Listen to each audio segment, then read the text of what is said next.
பர்திமேயு சுவிசேஷ ஊழியங்கள் வழங்கும் நற்செய்தி நேரம். தேவ செய்தி பாஸ்டர் ஆர். அகஸ்டின்.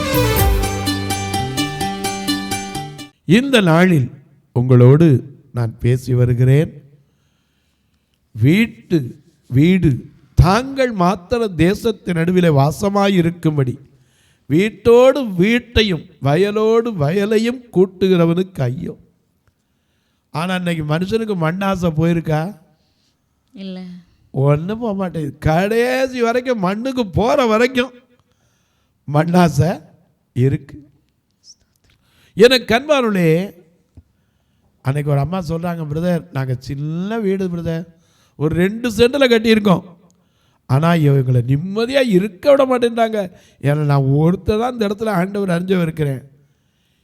எங்கள் இடத்துல கொண்டாந்தா குப்பையை போடுறாங்க, எங்கள் இடத்துல கொண்டாந்தா எல்லாத்தையும் போடுறாங்க. ஏன்னா எதுவும் நான் பேச முடியாது, பேசினா சர்ச்சுக்கு போகிறேங்கிற அப்படிங்கிறாங்க. நான் யார்கிட்ட போய் சொல்ல? எப்படியாவது இந்த இடத்துலேருந்து போக வச்சணும்னு பார்க்குறாங்க. ஏன்னா எல்லாம் பெரிய வீடாக வச்சுருக்காங்க. அதனால் இதுக்கு மத்தியில் ஒரு சின்ன வீடு, ஓட்டு வீடு இது இருக்கிறது அவங்களுக்கு அருவருப்பாக தெரியுது. நான் என்ன பிரதர் செய்கிறது? ஒன்றே ஒன்று செய்யுங்க, உங்கள் வேதத்தை எடுங்க, கையில் எடுத்து சங்கீதம் 55ஆம் சங்கீதம் 22ஆம் வசனத்தை திருப்பி வைத்துக் கொள்ளுங்க. எல்லாரும் திருப்பி அப்படி எடுக்கிற வரைக்கும் பாடுமா? கர்த்தர் மேல் பாரத்தை வைத்து விடு, கலங்கி தவிக்காதே, அவனே உன்னை ஆதரிப்பார், அதிசயம் செய்வார். கர்த்தர் மேல் பாரத்தை வைத்து விடு, கலங்கி தவிக்காதே.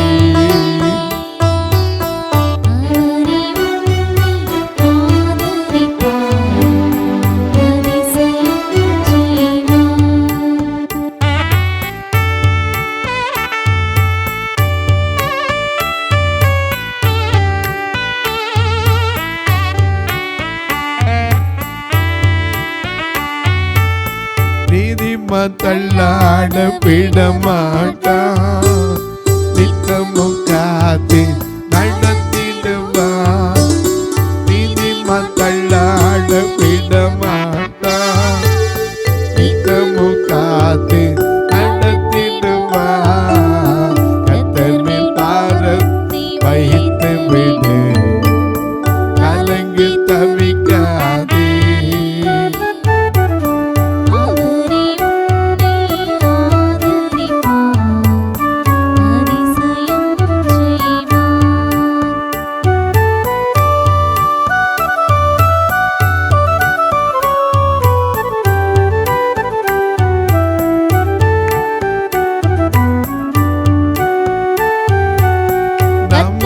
காக்கும் தேவனமே, நமது நிழலாய் இருக்கின்றவே.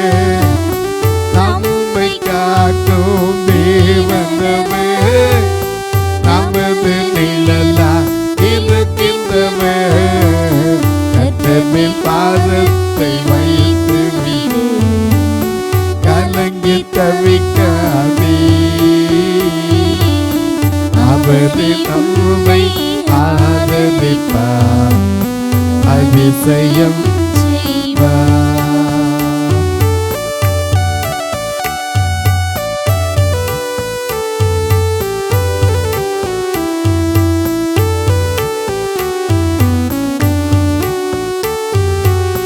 வாழ்வை கர்த்தருக்கு ஒப்புக் கொடுப்போம், அவரை எல்லாம் வாழ்க்கை செய்வார்.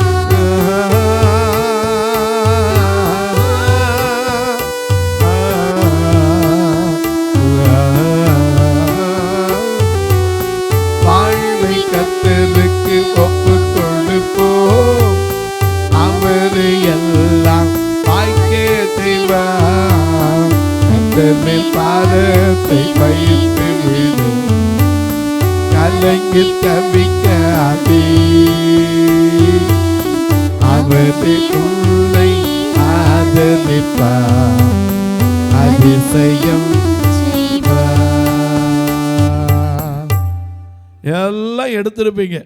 வாசிக்க கேட்போமா? சங்கீதம் 55:22. கர்த்தர் மேல் உன் பாரத்தை வைத்து விடு. நல்லா கவனிங்க. உங்க மனசுல என்னென்ன பாரம்லாம் இருக்கோ அந்த பாரத்தை மற்றவங்கிட்ட சொல்லி பிரயோஜனமே கிடையாது. பக்கத்து வீட்டில் சொன்னீங்கன்னா உங்ககிட்டே கேட்டுட்டு போய் அவங்ககிட்ட சொல்லுவான். இந்த பார்த்தீங்கன்னா என்ன பேசுகிறா தெரியுமா? மனுஷன்ட்ட சொல்லாதீங்க. ஏன்னா ஏசாயா 2:22 சொல்லுகிறது, நாசியிலே சுவாசம் உள்ள மனுஷனை நம்புவதை முதல்ல விட்டுருங்க. ஏன்னா அவன் எண்ணப்படுவதற்கு ஆமா. மனுஷன் புத்தி ஒரு நேரம் ஏதாவது கொடுத்தானா மாறி வாங்கிட்டார் சொன்னது பூரா அத்தனையும் சொல்லிடுவான். நீ சொன்னது பூரா அத்தனையும் சொல்லிடுவான். அதனால மனுஷன்ட்ட போய் உன் பாரத்தை சொல்லாத. சில நேரத்தில் சொன்னீங்கன்னா அதை வச்சு பிரயோஜனப்படுத்தினா அன்னைக்கெல்லாம் என்ன பேச்சு பேசினா தெரியுமா, அதையே சொல்லி காட்டுவான்.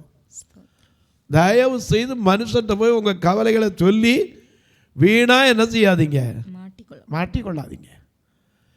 எனக்கு கண்பானூர்லே நல்ல கவனிங்க. பாரத்தை சுமக்கிறதுக்கு ஒருத்தர் இருக்கார். ஏன்னா நம்மளை பார்த்து கூப்பிட்டுருக்கார். வருத்தப்பட்டு பாரங்கள் சுமக்கிற மகளே மகனே நீ வா, என்கிட்ட வா, உனக்கு நான் வாழ்வு தருவேன், இளைப்பாறுதல் தருவேன். ஏன்னா அவர் இளைப்பாறுதலின் தேவன். அவர் இளைப்பாறுதலை தருகிற தேவன்.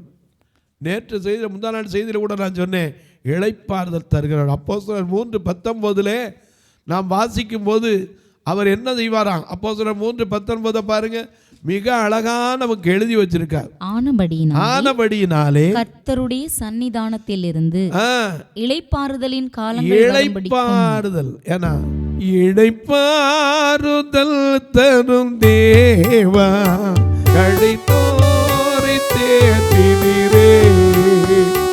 இளைப்பாறுதல் தரும் தேவா, கழித்தோரை தேற்றினீரே. கருத்தாய் விசாரித்து என்னை கனிவோடென்னை தேக்கிடுமே. திருப்பாதம் திருப்பாதம் திருப்பாதம் நம்பி வந்தே. திருமை நிலை இயேசுவே, தம தன்மை கண்டடைத்தே. தேவ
பலனீர்ந்திடுமே.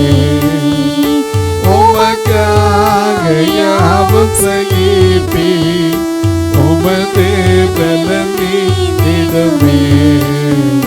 திருப்பாதம் திருப்பாதம் நம்பி வந்தே.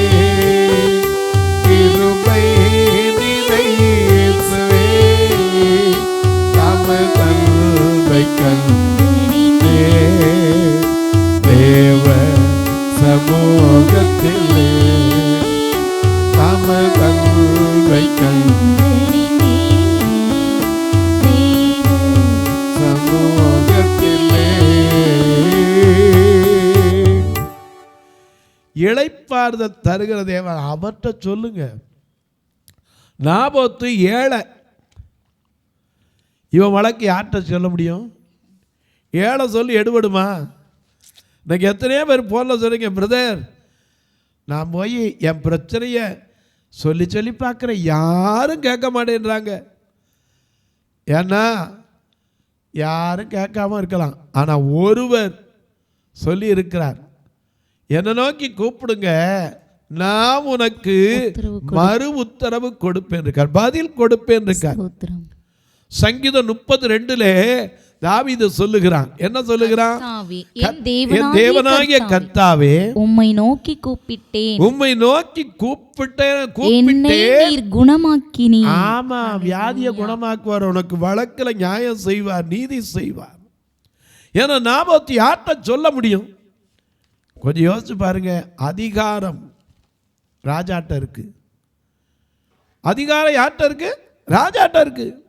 அவன் கேட்குறான், என் அரண்மனைக்கு பக்கத்தில் இருக்கு, தரலைன்னா இவன்கிட்ட புடிங்கலாம். ஏன்னா அவனுக்கு வந்து எல்லாம் சொல்ல, ராஜா கேட்டால் கொடுத்துட்டு போப்பா, எல்லாரும் அப்படி தான் சொல்லுவாங்க. ஏன்னா அவர் தான் விலை தாரேங்கிறார்ல, உனக்கு காசை தாரேங்கிறார்ல, இல்லைன்னா வேற ஒரு இடத்த தாரேங்கிறார்ல. ஏன்னா இன்னைக்கு பாருங்க, நீங்கள் எந்த வீட்டில் குடியிருந்தாலும் உங்கள் பத்திரத்தில் பாருங்க, அரசாங்கம் தேவைப்பட்டால் எப்போ எடுத்துக்கும், இருக்கா இல்லையா? அது கொடுத்தா ஆகணும். அவங்க கொடுக்குற விலைக்கு நியாயமாக அந்த இடத்துக்கு போகிற என்ன விலையோ அந்த விலையை கொடுப்பாங்க. நம்ம சொல்லுவோம் அது நியாயம் தானே. ஆனால் இந்த ஏழைக்கு வேறு இடமும் இல்லை, அது ஒன்று தான் அவனுக்கு இருந்துச்சு, அதுதான் அவனுடைய ஜீவனத்துக்குரியது. அந்த ஜீவனத்துக்குரிய ஆசீர்வாதத்தை அழித்து கீரை கொள்ளையாக்கணும்னா இவன் யார்கிட்ட போய் சொல்ல முடியும்? அதான் சொல்ற, கர்த்தர் மேல் பாரத்தை வைத்து விட்டான். என்ன பாரத்தை வச்சான்? என் பிதாக்களின் சுதந்திரத்தை உமக்கு கொடாதபடிக்கு கர்த்தர் என்னை காப்பாராக. இன்னைக்கு எத்தனை பேர் அப்படி பாரத்தை வச்சிருக்கீங்க உங்கள் வீட்டை? ஏன்னா அன்னைக்கெல்லாம் ஒரு அம்மா சொன்னாங்க, பிரதர் எனக்கு பிள்ளைங்க 3, ஒவ்வொரு பிள்ளைக்கும் ஒரு வீட்டை கொடுத்தேன், 2 வீடு 2 பிள்ளைக்கு கொடுத்துருக்கேன், 3ஆவது பிள்ளைக்கு வேணுங்கிற வசதியெல்லாம் கொடுத்தேன், இப்போ சொன்னால் அதையும் என்கிட்ட கொடு, நீ எங்கேயா போய் வாடகை வீட்டில் இரு. எனக்கு அன்பானவர்களே, ஒன்றை தெரிஞ்சுக்கங்க, மனிதனுக்கு இருக்கிற ஆசையிலே பெரிய ஆசை மண் ஆசை. ஒரு கதை ஒன்று ஒருத்தர் சொன்னார் எனக்கு, அந்த கதை கேட்பதற்கும் நல்லா இருந்துச்சு, உண்மைன்னு ஒத்துக்கிற வேண்டியதும் இருந்துச்சு. ஒருத்தன்ட்ட கூப்பிட்டேப்பா, உன் கையில் ஒரு மண்வெட்டி தருகிறேன், இந்த மண்வெட்டியை வைத்து இப்படி நேராக கோடு போட்டுக்கிட்டே போ, பெருசாக ஒன்று குழி தோண்ட வேண்டாம், ஒரு சின்ன கோடு இப்படி இது இப்படி போட்டே போ, இந்த கோடு எவ்வளோ தூரம் நீ போட்டுட்டு போறியோ அந்த கோடில் ஓடுற இடத்துக்கு நேராக இப்படி இப்படி உள்ள இடமும் உனக்கு அப்படின்னார். இவன் பார்த்தான், ஒரு எல்லையை போட்டான், இந்த கடைசியில் ஒரு எல்லை, ஏன்னா எல்லை தெரியணும்ல, அதுக்காக இங்கிட்ட ஒரு கோடு போட்டான், இந்த லாஸ்ட்டுக்கும் நடுவில் ஒரு சின்ன கோடு போட்டுக்கிட்டே ஓடினான். அவங்க என்ன சொல்லியிருந்தாங்க, காலில் சூரியன் உதிக்கும் போது நீ எடுக்கணும், அஸ்தமிக்கும் போது உன் மண்வெட்டி என்ன சொல்லணும், கீழே போட்டணும். இதுக்குள்ளே நீ எவ்வளோ எடுக்கிறியோ அவ்வளோ யாருக்கு, உனக்கு. மனுஷன் பார்த்தா ஆசை விடுமா? காலையிலேருந்து காப்பி குடிக்கலை, ஒரு தண்ணி குடிக்கலை, கொஞ்சம் உசுன்னு உட்காரலை, மம்பட்டி எடுத்து கோடா போட்டுப்பா. நான் ஒய்ஃப் வந்து சொன்னான், எப்பா கொஞ்சம் சாப்பிட்டு பேசாம ரெடி. அவன் ஒய்ஃபை சொன்னான், பேசாம ரெடி, உனக்கு என்ன தெரியும், காற்றுள்ள போதே தூற்றிக்கொள், உனக்கு பழமொழி தெரியுமா? இருக்கும் போதே சேர்த்துக்கணும், அதுக்கப்புறம் முடியாது, இன்னைக்கு ஒரு டிஸ்டர்ப் பண்ணக்கூடாது, பேசாம இரு அப்படின்ட்டான். அவன் என்ன செய்வா, பிற பேசாமல் போயிட்டான். மத்தியானம் வந்து கேட்டால் அப்பவும் பதில் சொல்ல, கொஞ்சம் தண்ணி குடிக்க, அதுக்குள்ளே நான் 1/2 சென்ட் வெட்டிடுவேன்னா. ஆசை யாரை விட்டுச்சு? கடைசியில் சாயந்தரம் வரைக்கும் மூச்சு விடாமல் மாங்குன்னு மம்பட்டியை வச்சு கோடு போட்டான். சூரியன் அஸ்தமிச்சிச்சு, மம்பட்டியை கீழே ஓட்டான், எப்பாடான்னு கீழே விழுந்தான், அந்த இடத்துலையே உயிரை விட்டான். மனுஷன் உலகம் முழுவதும் ஆதாயப்படுத்தலாம், தன் ஜீவனை நஷ்டப்படுத்தின அவனுக்கு என்ன லாபம்?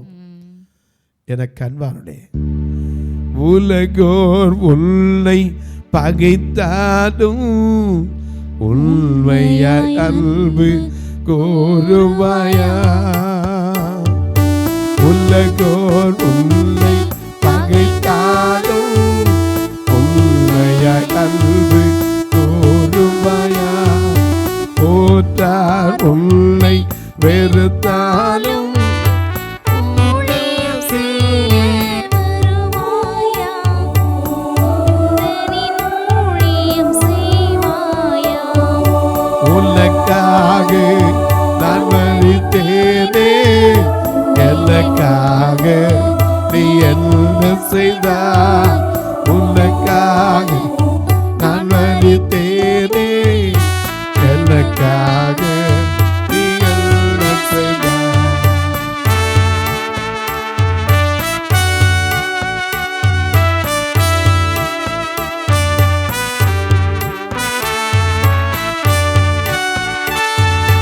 உலக மேன்மை ஆட்டம் என்றும் உலக ஆசி கோப்பை என்றும் உலக மேன்மை ஆட்டம் என்றும் உலக ஆசி கோப்பை என்றும் உள்ளத்தில் நின்று கூறுவாயா. ஊழியம் செய்ய வருவாயா. ஊழியம் செய்ய வருவாயா. உனக்காக நான் மரித்தேனே, எனக்காக நீ என்ன செய்தாய். உனக்காக நான் மரித்தேனே, எனக்காக நீ என்ன செய்தாய். எனக்கு அன்பானவர்களே, பூமியும் அதன் நிறைவு யாருடையது? கர்த்தருடையது. குடிகளும் கர்த்தருடைய. ஆமா, மண்ணாசை மண்ணாசை என்னத்துக்கு? இந்த மண்ணுக்கு எதுக்கு மண்ணாசை? ஏன்னா மண்ணாங்கட்டி மாப்பிள்ளை. ஏன்னா ஆதியில ஒரு கல்யாணம், அது ஏதேனிலே நடந்த கல்யாணம். இப்படி ஒரு பாட்டு உண்டு, கேட்டிருப்பீங்க. அங்கே என்ன கிடையாது? மண்ணாங்கட்டி மாப்பிள்ளை, எலும்புல பொண்ணு. அலங்கார மேடை கிடையாது, அங்கே ஆட்கள் கிடையாது. மண்ணாங்கட்டி மாப்பிள்ளை, எலும்புல தான் பொண்ணு. பாருங்கள, ஆதியிலே ஒரு கல்யாணம், அது ஏதேனிலே நடந்த கல்யாணம். மண்ணாங்கட்டி மாப்பிள்ளை, எலும்புல தான் பொண்ணு. பி பி பி இல்லையா? டும் டும் டும் சொல்றாங்களே, டும் டும் டும் மேளம் இல்லை, பி பி பி நாதம் இல்லை, அலங்கார மேடை இல்லை, ஆட்கள் அங்கே கூடவில்லை. மண்ணாங்கட்டி மாப்பிள்ளை, எலும்புல தான் பொண்ணு. உண்மைதானே? மண்ணாங்கட்டி மாப்பிள்ளை தான் எலும்புல பொண்ணு. மண்ணாங்கட்டி மாப்பிள்ளை தான் ஆதா மண்ணாச்சி, எலும்புல தான் பொண்ணு நம்ம ஏவாளக்காவும். ஏன்னா தேவனோட இணைஞ்சு வாழ்ந்து வந்தாங்க, இன்பமாக இருந்தாங்க. என்னைக்கு தேவனோட்டு போனாங்களோ அன்னைக்கு துன்பம். ஆனால் மாப்பிள்ளை யார்? மண்ணாங்கட்டி மாப்பிள்ளை. இந்த எலும்புல பொண்ணு. இதுக்கு தான் ஏகப்பட்ட பவுனு அது இதுன்னு பேசி கடையில் கொடுக்குற அந்த மண்ணாங்கட்டிக்கு. கொஞ்சம் யோசிச்சு பாருங்க. ஒன்றும் கொண்டு போகிற கிடையாதுங்க. மண்ணிலிருந்து எடுக்கப்பட்டாய் மண்ணுக்கே திரும்ப மறந்துடக்கூடாது. ஆனால் ஆசை மனுஷனை யாரை விட்டுச்சு? எந்த மனுஷனுக்கு ஆசை விடலை. சாக போறவனு கூட சரி, அப்பா தாங்கள் மாத்திரம் தேசத்தின் நடுவிலே வாசமாய் இருக்கும்படி வீட்டோடு வீடு வயலோடு வயல். எத்தனை ஏக்கர் வச்சிருந்தாலும் அதுக்கப்புறம் போன பிறகு அதுக்கு ஆதாரம் இல்லைன்னா அது எங்கே போகுதுன்னு தெரியாது. நாம் எந்திரிச்சு வந்து இல்லை இல்லை இது ஏழனம் அப்படின்னு சொல்ல முடியுமா? இங்கே தாங்க நான் கட்டின வீடு எந்திரிச்சு வந்தால் சொல்ல முடியும்? இருக்கிற வரைக்கும் கர்த்தர் கொடுக்கிறது போதுங்க. ஆசை மனுஷனுக்கு இருக்கணும், ஆனால் அளவுக்கு மீறி இருக்கக்கூடாது. ஆசையானது அலைந்து தேடுகிறதை பார்க்கிலும் கண் கண்டது நலம், பிரசங்கி சொல்லுகிறார். ஒருவனுக்கு செல்வத்தையும் கனத்தையும் அவன் என்ன இச்சித்தாலும் கிடைக்குது, ஆனால் அனுபவிக்கிற பாக்கியம் வேணுமே, அதை தேவன் அவனுக்கு கொடுக்கணுமே. அநேக நேரங்களில் தெரியல. இந்த நாபோத் ஏழை பாவம், இவன் யார்கிட்ட போய் சொல்லுவான்? கர்த்தர் மேல் பாரத்தை வைத்து விட்டான். என் பிதாக்களின் சுதந்திரத்தை உமக்கு கொடாதபடிக்கு கர்த்தர் என்னை காப்பாராக. உடனே இந்த அரசனுக்கு கோபம் வந்துருச்சு, சலிப்பு வந்துருச்சு. முந்தா நாள் கூட ஒரு சலிப்பை கொடுத்து சொன்னேன். எரேமியா 15:17 அவர் சொல்கிறாரு, உம்முடைய கரத்தினாலே நான் என்ன செய்தேன், சலித்து போனேன்னார், சோர்ந்து போனேன்னார். மனுஷ வாழ்க்கையில் வரக்கூடாத ஒரு பூ எதுனா சலிப்பு, வெறுப்பு, கசப்பு, இதெல்லாம் வரவே கூடாது. அது இவருக்கு எதுக்கு சலிப்பு வந்துச்சுன்னா, நாபோத்துடைய தோட்டத்தை கேட்டேன், கொடுக்க மாட்டேன்ட்டானே. என் அரண்மனைக்கு பக்கத்தில் இருக்க காசு தாரேன்னு சொன்னேன், வேற இடத்த தாரேன்னு சொன்னேன், ஏதோ சொன்னாலும் அவன் கேட்கலையா.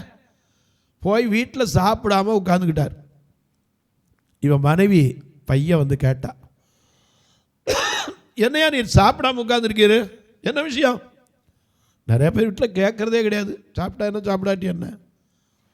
பாவம் அந்த அம்மாவது கேட்டிருக்காங்க. என்ன கேட்டிருக்காங்க, நீ சாப்பிடாம சலிப்போடு இருக்கிறது என்ன, என்கிட்ட சொல்லு. அவன் சொல்கிறாரு, என்ன சொல்கிறாரு, நான் ஞாபகத்துட்ட என்ன செய்தேன், உன் திராட்சை தோட்டத்தை கொடு, அதுக்கு உனக்கு விளக்கறைய வேணாம் தாரேன், இல்லைன்னா அதற்கு ஆசி அதே அளவுக்கு உனக்கு ஒரு வேறு இடத்த தாரேன்னு சொல்லி கேட்டேன்.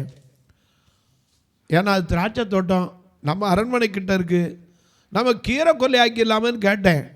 ஆனால் அவன் என்ன செய்யலை, கொடுக்க மாட்டேன்ட்டான். அவன் எந்த இடத்துலையா கொடுக்க மாட்டேன்னு சொன்னானா, இவன் போய் சொல்லிட்டான். உடனே மனைவி என்ன சொன்னா தெரியுமா, அப்பொழுது அவன் மனைவியாகிய எசபேல் அவளை நோக்கி, அதாவது ராஜாவை நோக்கி, நீர் இப்போது இஸ்ரவேலின் மேல் ராஜ்யபாரம் பண்ணுகிறவர் அல்லவா. நல்லா பாருங்க, ராஜாவுக்கே புத்தி சொல்ல வேண்டியிருக்கு. நீர் ராஜா, ஏன் உங்களுக்கு தெரியாதா, நீர் என்னையா புலம்பிட்டு உட்கார்ந்துருக்கீரு, நீர் எந்திரிச்சு சாப்பிடும், நான் உமக்கு வாங்கித்தாரேன். அடுத்தவன் தோட்டத்தை வாங்கித்தாரக்கு இவன் சொல்கிறான். தொலைக்காட்சியில் பார்க்கிற என் அன்பு மக்களே, இந்த நிகழ்ச்சியை நீங்கள் பார்க்குறீங்க, கேட்குறீங்க, பரவசம் அடைகிறீங்க. அன்னைக்கு நாபோத்துக்கு நடந்துச்சு, இன்னைக்கு உங்களுக்கும் கூட இருக்கலாம். ஒருவேளை உங்கள் வீட்டு பக்கத்துலேயே உங்கள் இடத்து மேலே ஆசை வச்சு, அவன் ஏழை தானே, இவனால் என்ன செய்ய முடியும், அற்பமாக நினைக்கலாம். ஆனால் ஒன்றை தெரிஞ்சுக்கங்க, வீட்டோடு வீட்டை, வயலோடு வயலை கூட்டலாம், அவருடைய வாழ்க்கை ஐயோ மறந்துடக்கூடாது. தொலைக்காட்சியில் பார்க்கிற என் அன்பு மக்களே, நாம் எந்த அளவின்படி அளக்கிறோமோ அந்த அளவின்படி நமக்கு அளக்கப்படும். கண்ணீரோடு விதைத்தா கம்பீரத்தோடு அறுக்கலாம். ஆனால் ஐயா, நாம் துரோகம் பண்ணால் துரோகம் பண்ணப்படும். ஏசாயா 33:1 வாசிக்கிறோம், கொள்ளையிடப்படாதிருந்தும் கொள்ளையிடுகிறவனும் துரோகம் பண்ணாதவர்களுக்கு துரோகம் பண்ணுகிறவனுக்கும் ஐயோ என்று எழுதப்பட்டிருக்கிறது. இந்த நிகழ்ச்சியை பார்க்கிற நீங்கள், உங்களுக்கு துரோகம் பண்ணா யோசிக்கவே யோசிக்காதீங்க, கர்த்தர் அதுக்கு பதில் தருவார், மனதில் வைத்துக் கொள்ளுங்க. தொலைக்காட்சியில் பார்க்கிற நீங்கள் இந்த ஊழியத்துக்காக ஒரு வார்த்தை ஜெபம் பண்ணுங்க. ஏன்னா எங்கள் சபையில் பூரா ஐஸ்வர்யவான்கள், கருப்பு சிகப்பு தெரியாது, உடுத்திருக்கிற ஆடை, தான் உடுத்திருக்கிற ஆடையே கலை தெரியாது. அதை விட இவங்களை ஐயா இன்னும் கொஞ்சம் பார்ப்பீங்கன்னா சத்தம் கொடுக்காட்டா முன்னாடி நிற்கிறது ஆனா பெண்ணான்னு தெரியாது. இப்படிப்பட்ட மக்கள் மத்தியில் தான் இந்த சபையை வச்சுருக்கிறோம். ஏன்னா அவர்களும் ரட்சிக்கப்பட வேண்டும். நீங்களும் தாராளமாக வந்து பார்க்கலாம், இந்த ஊழியத்திற்காக ஜெபிக்கலாம், கர்த்தர் ஏவினா தாங்கலாம். ஆனால் சொல்லுவேன், கட்டாயம் கிடையாது, விசனமாக இல்லை. மதுரையில் ஒரு ஆலயம் இருக்குது, திருநெல்வேலியில் ஒரு ஆலயம் இருக்குது. ஞாயிற்றுக்கிழமை நான் யாரையும் சும்மா அனுப்புனதே கிடையாது. ஏன்னா இவங்களுக்கு எப்படியாவது ஒரு வந்துட்டா குடும்பத்துக்கு ஆணுக்கு 2 கிலோ பெண்ணுக்கு 2 கிலோ அரிசியாவது கொடுத்து அனுப்புவேன். இப்போ தான் ஒருத்தர் பொள்ளாச்சியிலன்னு சொன்னார், ஐயா நான் கொஞ்சம் கடுகு சீரகம் வெந்தயம்லாம் தாரையா, நான் அந்த வியாபாரம் தான் பண்ணுறேன், மாதம் மாதம் இந்த பார்வையில்லாத குடும்பங்களுக்கு கொஞ்சம் கொடுங்கன்னார். ஆண்டவருக்கு அப்படிப்பட்ட உணர்வை அவர் கொடுத்ததற்காய் ஸ்தோத்திரம். அவருடைய வியாபாரத்தில் இன்னும் அதிகமாக கர்த்தர் ஆசீர்வதிக்கணும்.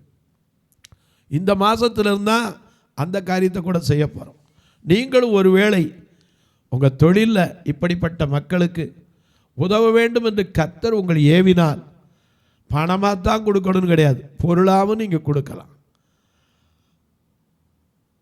இவர்களுக்காக ஜெபிங்க. பிரதர், நாங்கள் எப்படி உங்களுக்கு உதவி பண்ண? இதில் 2 ஃபோன் நம்பர் வந்துக்கிட்டே இருக்கும். இதில் ஜிபே உண்டு, ஃபோன்பே உண்டு. ஒரு நாள் நிகழ்ச்சியை தாங்கலாம், ஒரு கட்டுமான பணிக்கு உதவலாம், பார்வையற்றோர் மரித்தா ஃபியூனரல் காரியத்துக்கு உதவலாம். எனக்கு கூட ஒரு ஆசை தான், எப்படியாவது இந்த பார்வையற்றவங்க மரித்தா போய் ஒரு ஃப்ரீசர் வாங்கி வைக்க கூட முடியாமல் கஷ்டப்படுறத நான் அடக்கம் பண்ணுற செலவோட சேர்த்து செலவாக அதையும் வாங்கி வச்சுட்டு தான் இருக்கும். எனக்கு ஒரு ஆசை உண்டு, அது தப்போ ரைட்டோ எனக்கு தெரியாது. எப்படியாவது இவங்களுக்கு ஒரு ஃப்ரீசரை வாங்கி ஒரு வாகனத்தை வச்சு யாரும் கஷ்டப்பட வேண்டாம், இலவசமாக எடுத்து அப்படி சொல்லலை, பாதி வாடகை வெளியே வாங்குறான்னா பாதிக்கு பாதி அதில் எடுத்து இவங்களுடைய பிரச்சனையை கொடுக்கலாம். இல்லை அது முடியாத ஏழையாக இருந்தால் இலவசமாகவே கொடுக்கலான்னு சொல்லி என் மனசில் ஒரு ஆசை. அதுக்காக ஜெபம் பண்ணிகிட்டு இருக்கிறோம். ஃப்ரீசருக்கு ஒருத்தர் கொடுத்துட்டாரு, திருநெல்வேலி மாவட்டத்திலேருந்து ஒருத்தர் வெல்டிங் பண்ணுறவர் கொடுத்தாரு. அதற்கு ஒரு வாகனத்தை வைக்கணும், அதுக்காக ஜெபம் பண்ணுங்க. உங்கள் ஜெபக்காரி எது இருந்தாலும் காலை 10லேருந்து 5க்குள்ளே சொல்லலாம். ஒருவேளை நீங்கள் கேட்கலாம், நாங்கள் வாங்கி தரதுக்கு பில்லு வைக்கணும் கொடுக்கறதுக்கு அதுக்கு வழி இருக்கா? அப்படி தான் தாராளமாக என்கிட்ட கேளுங்க, கேட்டால் உங்களுக்கான காரியங்களை சொல்லுவேன். இப்போ உங்களுக்காக ஜெபிக்கட்டுமா? நல்ல பிதாவே, நன்றியோடு துதிக்கிறோம் சுவாமி. கர்த்தர் மேல் பாரத்தை வைத்து விடு, அவரே உன் காரியங்களை வாய்க்கச் செய்வார். இன்றைக்கு எந்தெந்த காரியத்தில் மற்றவர்களால் நிந்திக்கப்பட்டு தூஷிக்கப்பட்டு புறக்கணிக்கப்பட்டு ஒடுக்கப்பட்டு கிடக்கிறீங்களோ ஒவ்வொருவருக்காய் ஜெபிக்கிறேன். இன்றைக்கு எத்தனையோ தாய்மார்கள் பிள்ளைகளால் புறக்கணிக்கப்பட்டு கிடக்கலாம். எத்தனையோ ஐயா புருஷன் மனைவி இல்லாமல் தனித்திருக்கலாம், மனைவி புருஷன் பிரிந்து தனிமையில் புலம்பிக் கொண்டிருக்கலாம். கர்த்தர் உங்கள் வழக்கிலேயே நீதி செய்ய அவர் ஒருவர் இருக்கிறார். அதை நம்பிக்கையோட கர்த்தர் மேல் பாரத்தை வைத்து விட்டேன், நீதான் என் காரியத்தை வாய்க்க செய்யுங்கன்னு சொல்லி பாருங்க, அவர் விரும்புகிறபடி எல்லாம் ஆசீர்வதிப்பார். பிறந்த நாள் திருமண நாளை நினைவு கூறுகிற மக்களுக்காய் ஜெபிக்கிறேன். சுகவீனம் பலவீனத்தோடு இருக்கிற மக்களுக்காய் ஜெபிக்கிறேன். திருமண வயது வந்தும் ஐயோ என் பிள்ளைக்கு ஒரு நல்ல வாழ்க்கை அமையலையே கண்ணீர் வடிக்கிற மக்களுக்காய் ஜெபிக்கிறேன். ஐயோ என் பிள்ளையை எப்படி திருமணம் செய்து கொடுக்க போறேன், பொருளாதாரம் ஒண்ணுமே இல்லையே தவிக்கிற மக்களுக்காய் ஜெபிக்கிறேன். வியாதி கொடுமையில் மருந்து மாத்திரதான் என் வாழ்க்கையா என்று கண்ணீர் வடிக்கிற மக்களுக்காய் ஜெபிக்கிறேன். கர்த்தர் அவர்களுக்கு இரக்கம் செய். இந்த ஊழியத்தை தாங்குகிற ஜெபிக்கிற கொடுக்கிற எல்லாரையும் ஆசீர்வதி. வானத்திற்கும் பூமிக்கும் சகல அதிகாரம் கொண்ட இயேசு கிறிஸ்துவின் ஈடு இணையற்ற வல்லமையுள்ள நாமத்தில் ஜெபிக்கிறேன் நல்ல பிதாவே, ஆமென். சபை ஆராதனை ஞாயிறு காலை 10 மணி முதல் 12 மணி வரை. இடம் பர்திமேயு சுவிசேஷ ஆலயம், அன்னை சத்யா நகர், இளமனூர் அஞ்சல், சக்கிமங்கலம் வழி, மதுரை மாவட்டம். பின்கோட் 625201 மற்றும் பர்திமேயு சுவிசேஷ ஜெப வீடு, plot number 107, Eden garden, Muthur, Tirunelveli. Pincode 627011. சிறப்பு உபவாச கூட்டம் ஒவ்வொரு மாதமும் 2வது சனிக்கிழமை காலை 10 மணி முதல் 1 மணி வரை நாகர்கோவில் YMCA ஹாலில் வைத்து நடைபெறுகிறது.